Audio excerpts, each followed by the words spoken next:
చాలా ఆనందం ఏమనిపించిందంటే ఎన్టీ రామారావు గారు మన మధ్య లేకపోయినా కానీ ట్రస్ట్ ద్వారా మన గుండెల్లో ఆయన సజీవంగా ఉన్నారు.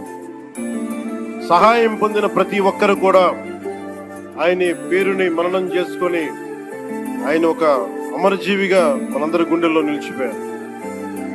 ఒక ట్రస్ట్, ఒక మంచి పని ప్రారంభించడం, దానిని కొనసాగించడం చాలా కష్టమైన పని. అలాంటిది 28 సంవత్సరాలు పూర్తి చేసుకొని ప్రత్యేకించి ఈ రోజున తలసీమియా పేషెంట్స్ కోసం ఈ రోజున ఈ కార్యక్రమాన్ని డెడికేట్ చేయడం మనస్ఫూర్తిగా చాలా గొప్ప విషయం. చాలా ఆశ్చర్యం కలిగించింది. చాలా సైలెంట్ గా చేసుకెళ్ళిపోయే ట్రస్ట్ ఇది. నేను కూడా మీలాగే తలసీమియా పేషెంట్స్ కోసం నేను కూడా ప్రత్యేకించి ఈ రోజున ఎన్టీఆర్ ట్రస్ట్ కి ఒక 50 లక్షలు విరాళం ఈరోజు నేను భువనేశ్వరి మేడంకి నేను త్వరలోనే ఒక 50 లక్షల రూపాయలు తలసీమియా పేషెంట్స్ కోసం ప్రత్యేకించి పంపిస్తానని తెలియజేసుకుంటూ మీ అందరికీ ధన్యవాదాలు తెలియజేస్తూ